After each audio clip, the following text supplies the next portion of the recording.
ekzistuese ka me njësë një vetësim ma i madhë, për me pas se që të veprime, apo shenë nuk janë normal, një shëshni nuk i merë normal, por kër ishe ta në komentet, tani përsëriti hynë të sozën e normalitetit, edhe përsëri ndodhë mas 2-3 ditë një rast tjetër.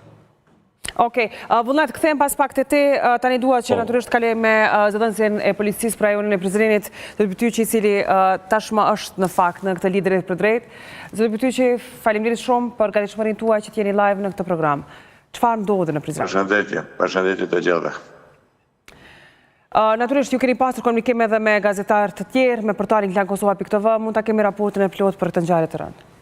Po, raporti plot është, si që keni dëgjuar, do më sot në orët e hershme të mëngjesit dhe rreth orës 9:30, policia ka pranuar një informacion në një shtëpi banimi në Prizren për gjetë pa shenja jetë një femër të vjeçare. Me një në ngjarjes kanë dalë normalisht patrulla policore, fillimisht edhe emergjenca mjekësore për të dhënë ndihmë për këtë konstatuar në gjendjen e viktimës. Edhe nga emergjenca mjekësore është konstatuar vdekja e viktimës. Në shtëpi është hasur edhe bashkëshorti i viktimës, që më shoqëruar në stacion për investim. Dhe gjithsesi në vend ngjarjes kanë dalë hetuesit forenzikës dhe ekspertë mjekësisë ligjore, të cilët kanë bërë kthyrjen e vendit të ngjarjes. Nga shqyqimi i vendit të ngjarjes, nga mbledhja e provave dhe çmimi i vendit të ngjarjes, janë ngritur dyshimet se rasti mund të jetë vrasje. Por rasti u raportua nga bashkëshorti dhe tendenca ishte që ta paraqiste si aksidentale. Tërpëtërin bashkëshorti jo, po një afër familjare ka raportuar policinë. Okej. Por në kohën e incidentit kur ka ndodhur ngjarja ka qenë vetëm bashkëshorti me viktime në shtëpi. Dhe nga vendi i ngjarjes, nga së shparë në vendin e ngjarjes, dyshimet kanë njënë se edhe nga disa shenja në trupin e viktimës, shihet që ka dyshimet për një vrasje, dhe nga ajo që gjetë dyshohet se vrasja mund të jetë kryer nga me forcë duar thatë, pa përdërim ndonjë armë apo mjeti tjetër.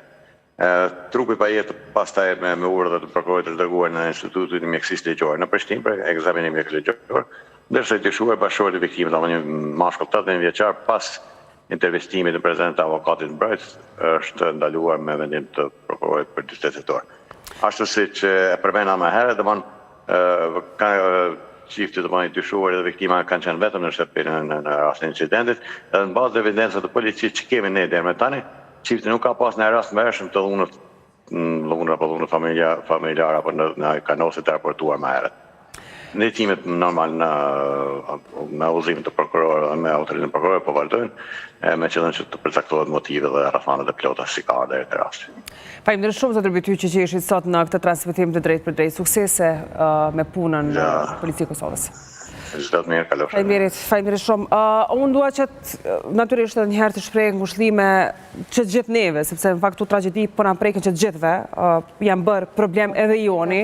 Ka pas ndodhur para vitin e kaluar në fakt një ngjarje e rëndë në Maqedoninë e Veriut, nuk di ku janë çështjet në aspektin penal dhe juridik, por familjar të ndjerës tashmë Duarsës, një studente e mjekësisë në Maqedoninë e Veriut kanë bërë një reagim, sigurisht edhe ata të prekur nga rastet e fundit, të cilët natyrisht edhe familjar të prekur nga kjo, sa dëgjojnë të tilla tragjedi, sigurisht i ripërjetojnë edhe një herë, kështu që besoj që pak a shumë njëjtë ka ndodhur edhe familjes së studentës. Pra, me 5 nëntor të këtij viti bëhen një vit nga vrasja 25 vjeçares Daursa Spahijës në Tetov të Maqedonisë Veriut, dhe një vit pas tragjedisë familja e saj mbetet po aq e fortë, por megjithatë të njëjtit kanë shumë pyetje për atë që ka ndodhur. Daursa jone pa harruar si ndodhi që përfundove në duart e atij që të kërcnoi, të friksoi dhe ta mori lirinë, as sikur na kishte treguar, sikur na më kishte thënë se dikush po ta merrte qetësinë dhe lirinë. Do të dilja përpara pa u trembur syri. Do të ngriteshim të gjitha gratë e familjes për ty, sepse ne nuk njohim frikë nga duhet ta mbrojmë gjakun. Në përshkrim përmendet edhe Arbëri Beni, babai i Teres, i cili familjarja i drejtohet me dhimbje duke theksuar se ai do të kishte bërë gjithçka për ta mbrojtur Daursën.